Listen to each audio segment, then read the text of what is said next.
Hi, my name is Clésia Mendes, and welcome to Womanhood from the Inside Out.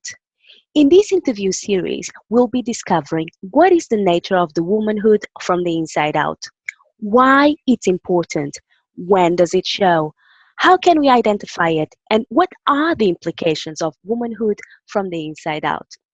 And today, to help me have this conversation, I've got a very special friend, Karen Miller Williams.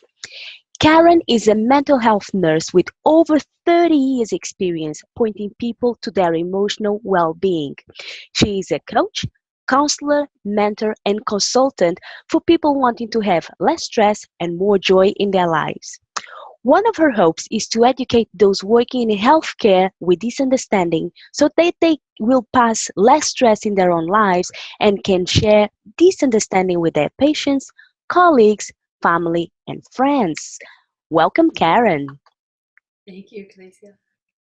Ah, I'm I'm so glad you are here. Yesterday we got on Skype to discuss a few things about the show, and we had such a connected conversation. And I was ready to go. I was like, "Oh my God, you are so amazing!" So I'm looking forward to what will happen today.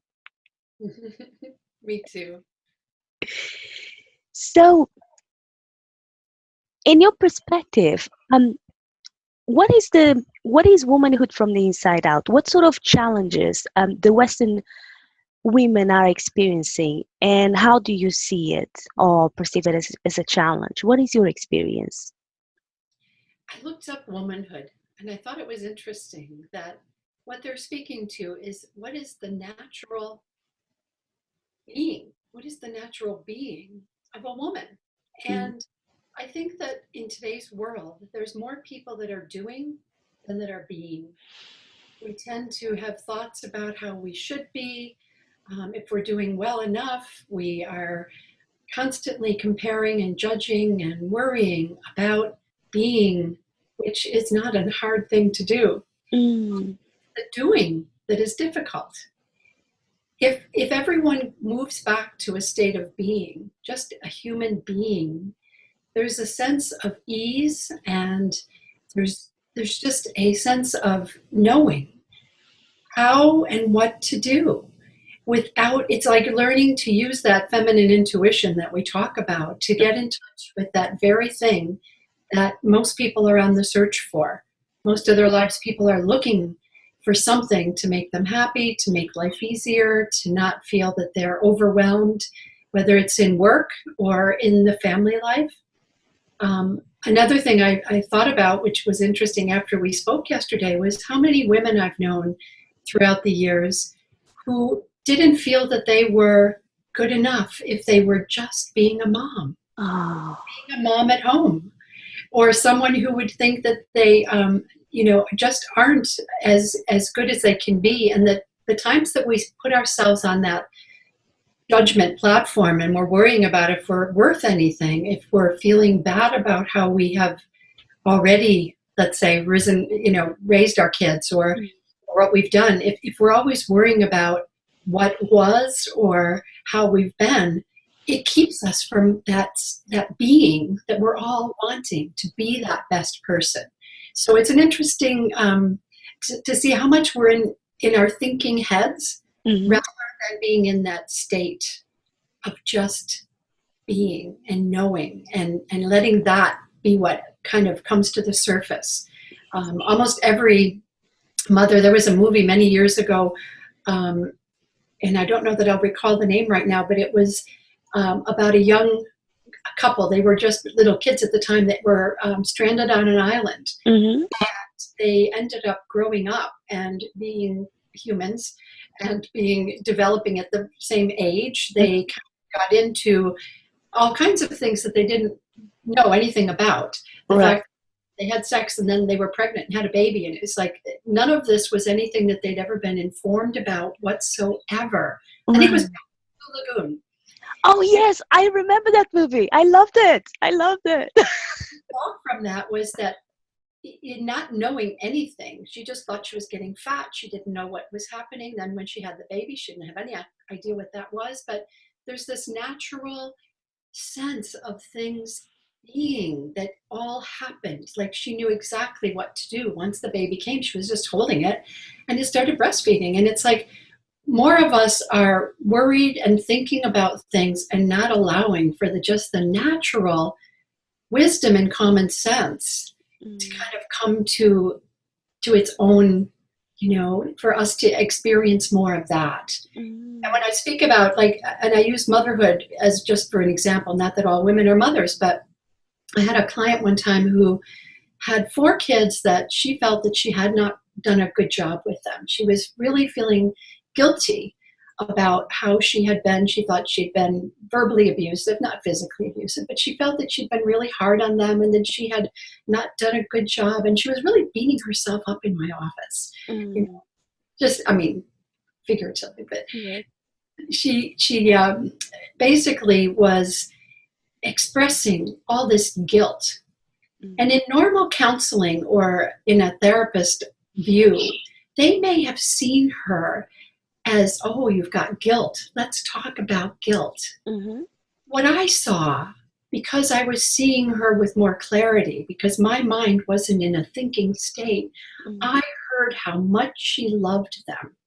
I heard her tears and the guilt that she was talking about as representing how much she loved them. And I said, you know what? You put that guilt behind my couch. You can have it back next week if you want. You can't express love at the same time that you're having that feeling of guilt. So she went home, and a week later, she came back to my office. And this time she was crying as well, but not crying out of her guilt and her upset. She was crying because she was so joyful. She said, you did not teach me to be a good mom. I was the best mom this week. And it was because she allowed herself to get past her thinking and just let the love come through. The natural part of us, women and men really, the natural part that we're born with is kind and loving and compassionate, understanding, and, has this sense about how to have an answer. The answers aren't in our thinking heads. They come from the fact that we have settled down our thinking and have moved to what is already innate within us. Do you remember the Cosby Show? The Cosby Show. Oh yes, I've seen a couple of episodes, reruns from Portugal. Yes. That was an excellent example too of I think it was called Claire, and I can't remember what his name was on the show, but they had kids, and every time the kids would get into some kind of mischievous kind of behavior, and they had to discipline them, both of the Huxtables would say, we're going to get back to you about this. And they would go, and they'd go into another room or upstairs or whatever, and they would have a discussion. But they were in such a lighthearted sense of, yeah, we've all been there and we've done, what are we going to do? What's going to be a good, because of their lightness, because of their ability to not get so caught up in that low state of mind, they had creative ideas for how to discipline. And for many of us, this is how life works, is that when we're in this low feeling state, reactive, we are just like our parents were, that we said, I'll never be like my parents when I grow up. Wow. And that state is not a bad thing. I mean, I learned a lot of great stuff from my parents, but if I'm in a knee-jerk reaction, if I'm responding because of my low state of mind, I can come up with new ideas. I'm not finding something that's going to really speak to how is this going to really help here. It's more like just a reaction.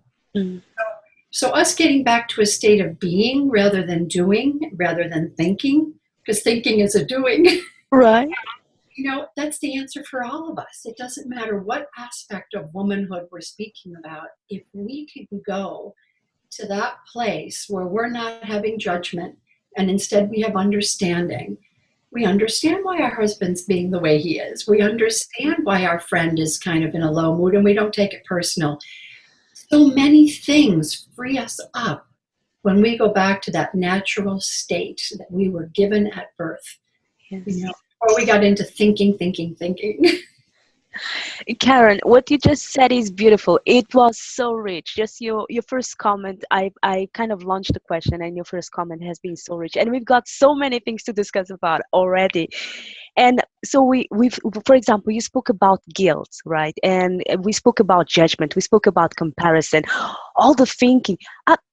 Would it be okay with you if you explore a little bit more about guilt? Because the way I see it is, well, guilt is a bunch of thinking, right, that we have about the past, and we bring it to the present, so it gets in a way of being in the present moment. Would you mind exploring a little bit more about that, please? Well, if you look at guilt isn't the only one. Every Mm, thought that we have is from the past. If I walk into any situation, any room, any, seeing someone, even getting up on a Monday and thinking, I don't like Mondays, every thought that we have is just a thought right. and it's getting in our way. It doesn't matter if the thought is because of something that I had an argument with someone a couple minutes ago, or if I'm holding something from a long time ago. Mm, Any thought that I throw into my head, and honestly, you look at all of the unproductive thinking that we have. Guilt is just one. Holding grudges, mm, having regrets, having any kind of thought that is keeping you from seeing what is here in the moment. I also I use this as an example, but it's kind of um, Matthew McConaughey. He used to date I don't remember her name now either. But anyway, he's now married and has a beautiful wife and kids. But he spoke one time about this woman that he was dating at the time, and he said, "You know what I love about her the most?" He goes, mm. "She lives in a sense of wonder. Oh, She walks into a room or into a party or into any experience, wondering what's it going to be like. I wonder what's going to happen today."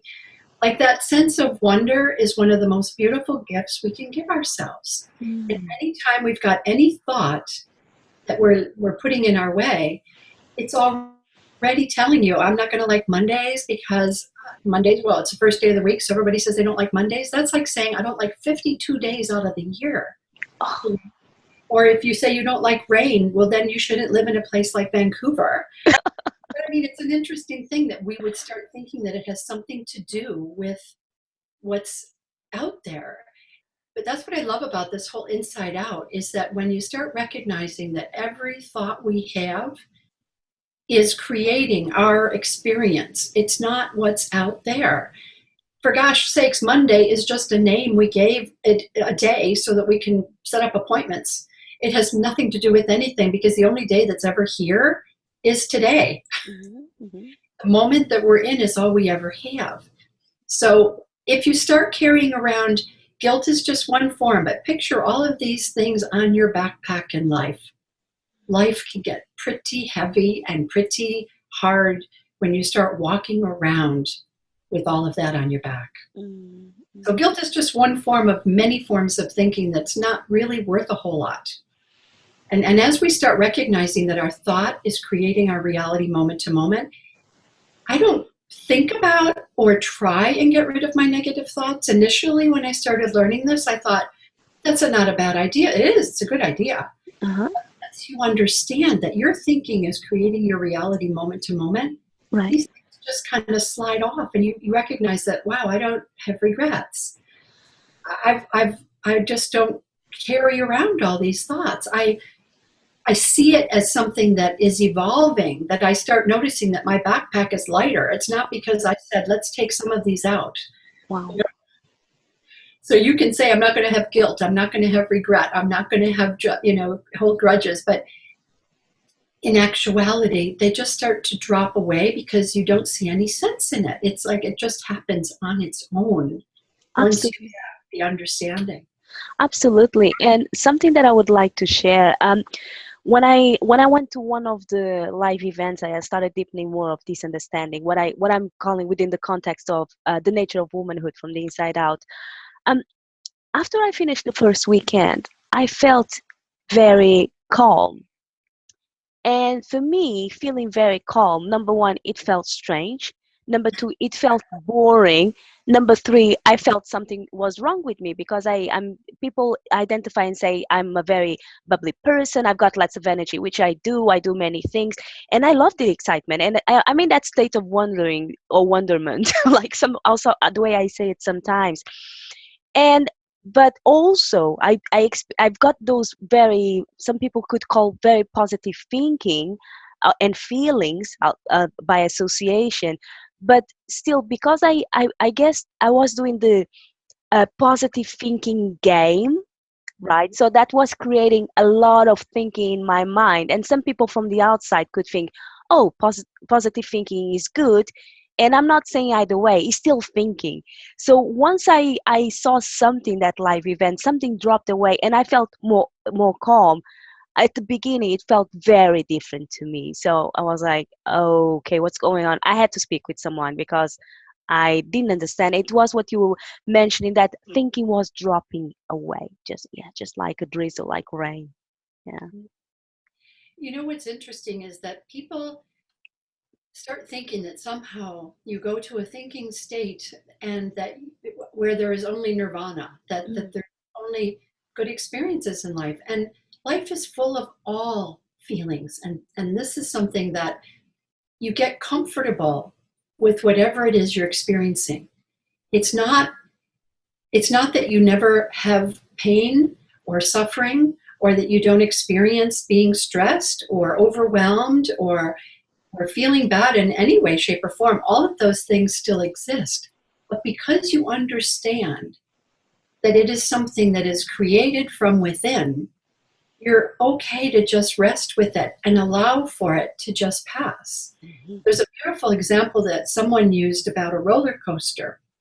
And our experience in life is that we're always having these ups and downs. But what happens when we're not aware of the fact that when we're down, it'll just go back up again? If Mm. we're not aware of that, someone uses the example, we get off the roller coaster, we start trying to fix it, we try and figure out why is this happening, and we spend a lot more time being in that low because we've engaged our thinking, and we end up spending a lot more time in that low feeling, looking at it, analyzing it, trying to figure it out, blaming others, waiting for something else to change. And it's interesting that you say that you felt a little uncomfortable with being in that place of calm. I don't know how uncomfortable it was for you as much as it was probably very different at first. And I'd say today, in my practice, what I'm seeing is that there's a tremendous amount of young people that are experiencing a higher level of anxiety than ever before. Mhm. The world has certainly ramped up, and there's a lot more extreme sports and extreme everything. And none of that is a bad thing.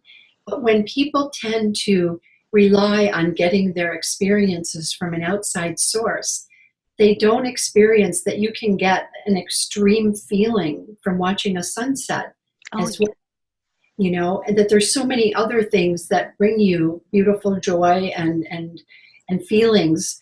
And we're not so much dependent on someone, something to give us the experiences.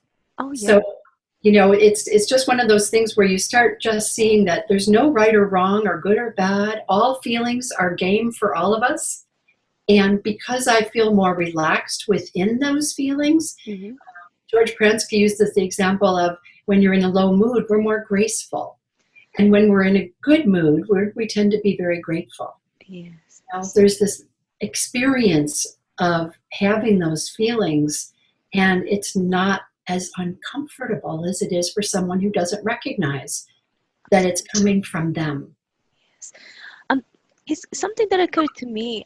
Yesterday I was having a conversation with a friend, and unfortunately, she had an elderly mother and passed away very recently. So we were talking about that, and she said, I know sometimes people want to reach out, but they don't know what to say, and sometimes I find myself enwrapped in grief. I She told me, I went to the supermarket because she's got her own young family, and I had to get out because all these products reminded me of my mom, and I couldn't contain myself, and I allow grief to go through me. And she said, And then I know that someone else, a friend of mine, lost her cat, and she's grieving the loss of her cat because she had the cat 10 years for 10 years. And some people may think, oh, a cat is not the same as a mom, but grief is grief. It's all the human experience. And we had a really connected moment because I was telling her, you know what, I can totally relate. I know it's not the same because we are all different, we experience things differently. But about 2 years when I broke up with my boyfriend, I was grieving the relationship for a long, long time. And now I can talk about it very easily. But at the time, and it was that emotion that all of a sudden would take all hold of me.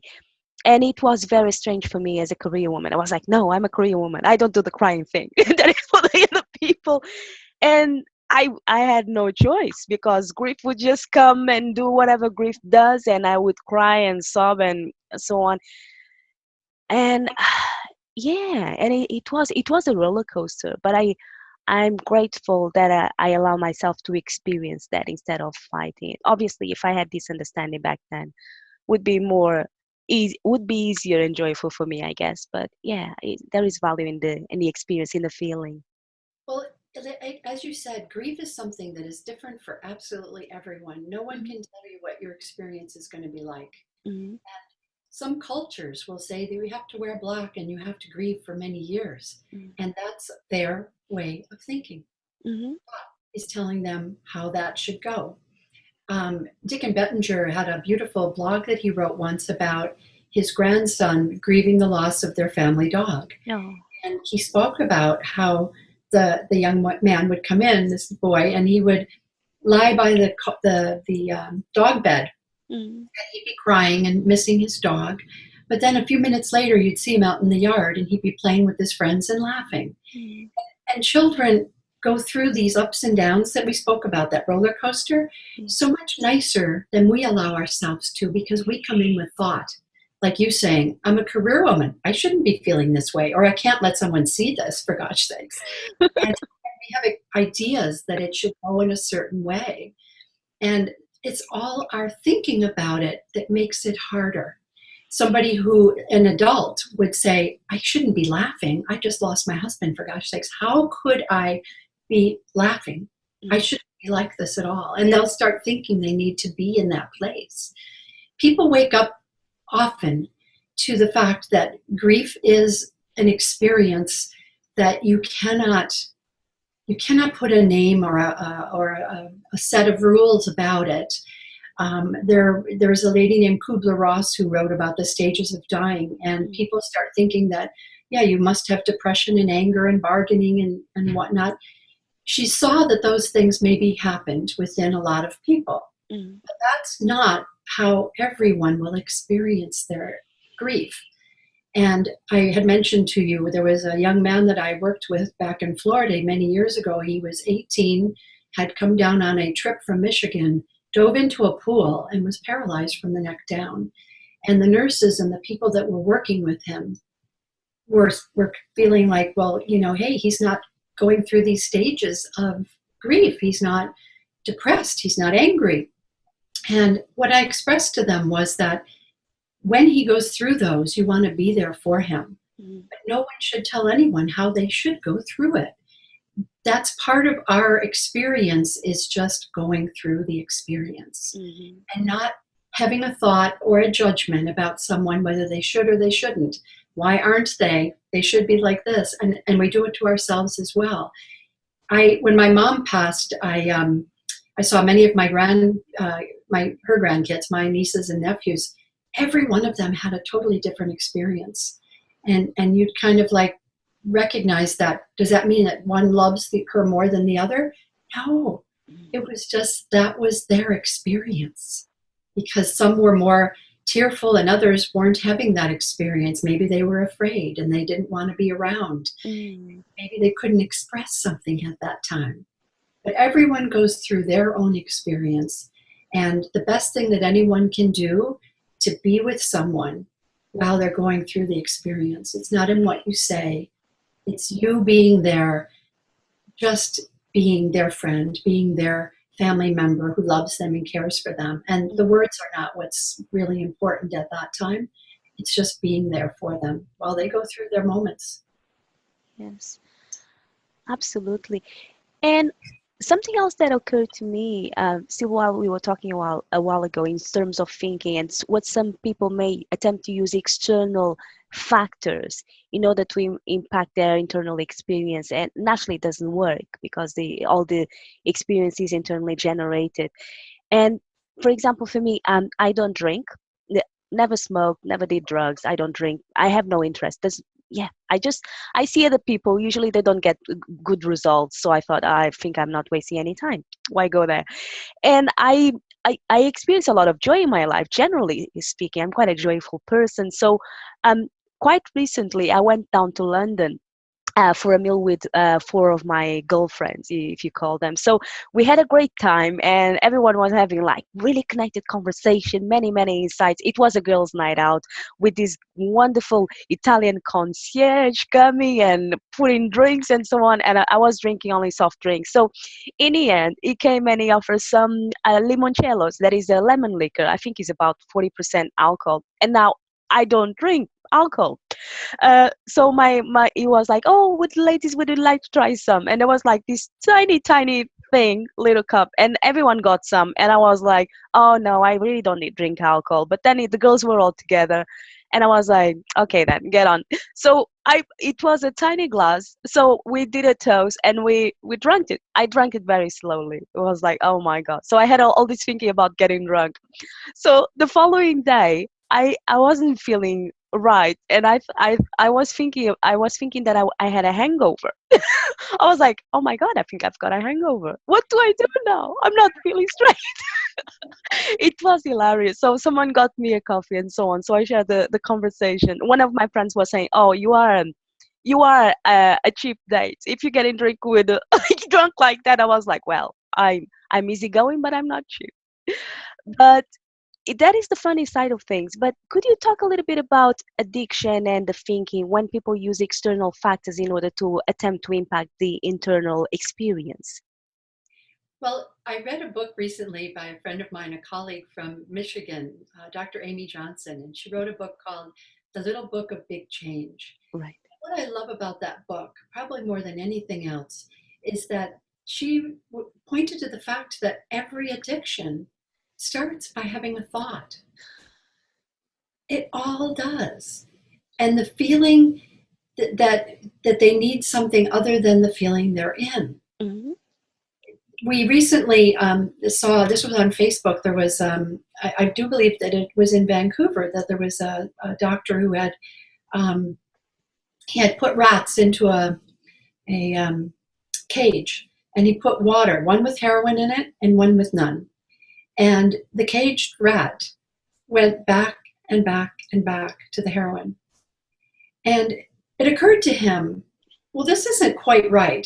Like, don't forget, this is a rat sitting in a cage. Like, there's nothing here other than that, right? And so if the rat was finding that there was something better feeling for him in that heroin, that's why he kept going back to it. Now, the rat's not thinking, right? This is just coming from a feeling state. The rat Mm. is having an experience that he's not comfortable. So perhaps the heroin gave him something. Hmm. So this guy put together what he called a rat park. Hmm. It was a cage that had other rats. It had food. It had toys to play with. It had everything that a rat would like to Hmm. play, have sex, food, everything. They never once went to the heroin. And it was because, you look, if the feeling is already taken care of, then there's no thinking about having to go elsewhere for something. Ah. So it's an interesting thing to me when we look at addiction and not look at it as, just realize again, everything is thought. And aren't we all addicted to our thoughts? Hmm. I don't know about you, but I mean, I've got thoughts that are, a friend of mine used to say we get seduced by our own thoughts. If you were in my head, you'd say, whoa, why would she think about that? And Right. I'd be laughing at the ones you have thinking, I wouldn't let that thought get me.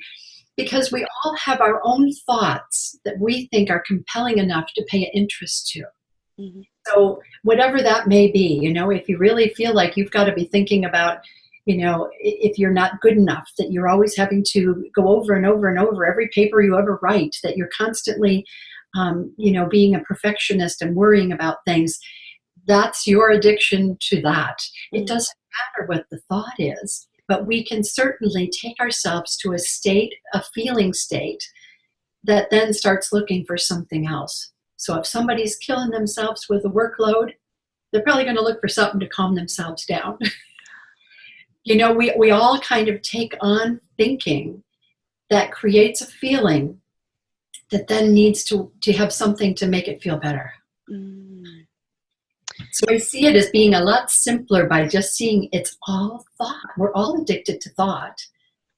I had a kid that I worked with in Hawaii. I worked with a lot of special and emotionally handicapped kids when I was in Hawaii. And this one young man, he used to tell me, he goes, well, I wasn't drinking. He goes, they poured it down my throat. It's so funny because we will blame everybody. The only way for it to get in there was for him to swallow. Otherwise he would have drowned. It's not, his friends couldn't make him drink. But it's funny how we will always say, somebody else made me do it, or this is, I had to, or we can create any thought we want to explain why we are the way we are. That is a really good point. That is a really good point, and may bring also the peer pressure aspect of it. If you are, when you are a woman and you see a lot of the information in the media that you should be looking this way, behaving that other way, you only good enough if you are I don't know, a size 0 in the United States. I don't know I think women's sizes for in UK is a bit larger, but there is all this contrast, and a lot of the photos are photoshopped. So if we are attempting to compare ourselves to something that does not even exist, that is going to create a lot of thinking. But it's not external; it is all internally generated. Yeah. Well, Mm. and as you say, women more than men, although men are really catching up on this too, Uh-huh. are all doing things. Let's say let's say pumping up their lips. Now, currently, it's got to have big, wide eyebrows. Right. There are people that are going through tremendous amount of cost and money Hmm. to try and be what somebody is saying is the way you should look today. Do you know what I think is one of the most incredible things is to see the individuality of all of us.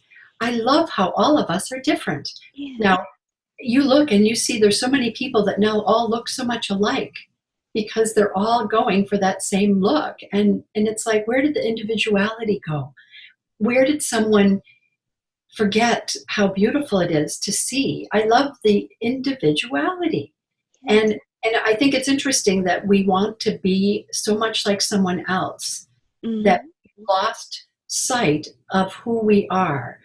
When we talk about self-esteem, that also, when I talk about high anxiety with younger people, Hmm. I've worked the last year with a psychiatrist in a mental health center, and I can't tell you how many people came in and their issue was poor self-esteem That's because people are not feeling good about themselves. And it's all thought related. I remember when I was, and I didn't recognize this until I was much older, but I remember at one point in my life, I was probably about 14 or 15, there was a magazine article that was asking you, who would you like, whose lips would you like, whose hair would you like, whose legs would you like? It was like, trying to build the perfect model or the perfect, who would you be, right? right. And I looked at all this and it occurred to me like, but I like who I am. Now, Yes. I was never anybody who was absolutely stunning. I wasn't like anything, but I liked who I was. And I know now when I look back that that was my self-esteem speaking. Like, I love the fact that I actually liked who I was. And I wasn't trying to be all these other pieces of something that made up somebody who I wasn't. And I think it's interesting that if we didn't have all this thought about stuff, how much happier the world would be. Back in the pioneer days, they didn't have mirrors. If you were lucky if you looked in a stream or a creek and you could get to have a sense of maybe what you looked like, but nobody had bad hair days. Right. Nobody worried about how they looked. fact that we worry about how we look and how are people going to like us, and when you go to a party, you're not looking to say, I wonder what it's going to be like. I wonder what's going to happen. You're wondering, like, I wonder if my hair is okay. I wonder if somebody's going to have the same dress on I have. I mean, the stuff that we think about that takes us away from our mental well-being, to me, is astounding. We have become a thinking, society, more so than ever before. Mm-hmm. And I have to laugh too, because like when I think about my mom, when she was a mom, there was only one book for parenting. It was called Dr. Spock. Right. Dr. Spock. If you went today to any library, any bookstore, you're going to see that there are so many self-help books and so many parenting books and so many. Honestly, parents today are inundated with so much material about thinking, Mm. rather than finding that their own sense of being a parent is what they can rely on. We Mm. start looking and thinking, and it doesn't matter if we're talking about how do you look, how do you parent, how well are you writing. No matter what it is you do in your life, if you're always comparing yourself and thinking you have to learn more, you move away from that beauty of it just unfolding in front of you. Because someone who has something to write, someone who has their beauty already and they're not recognizing it, we're taking ourselves away from the very thing that we're looking for. Yes. Karen, can I just interrupt you there? I'm sorry. Your camera is stopped working, so which means that we can't see your image at the moment.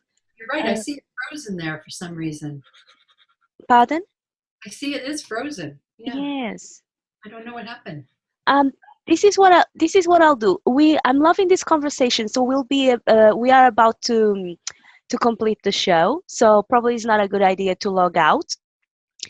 However, if you are willing, can you hear me?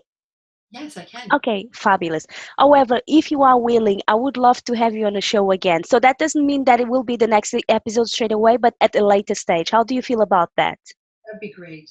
Oh my God, I'm so excited about that. Thank you so much, Karen. So I'm just wrapping up the show. So thank you very much for staying with us today. Karen, if people want to find you, what would be the easiest way to go about doing that? I think probably the best thing is to just go to my website. Hmm. It's principlesnurse.com. So Okay. www.principlesnurse.com. Okay, that's wonderful. And what I'll do for you also, I'll put a link below so people can click go directly to your website. And if they would like to have a chat for some more information, would you be open to that as well? You were telling me, yes, yes. That would be wonderful. Oh, okay, wonderful. Thank you very much. So thank you very much for staying with us. If you want to find me, you can go to facebook.com/ Clésia.Mendes, and I'll spell that. So that would be facebook.com/ CLESIAMENDES.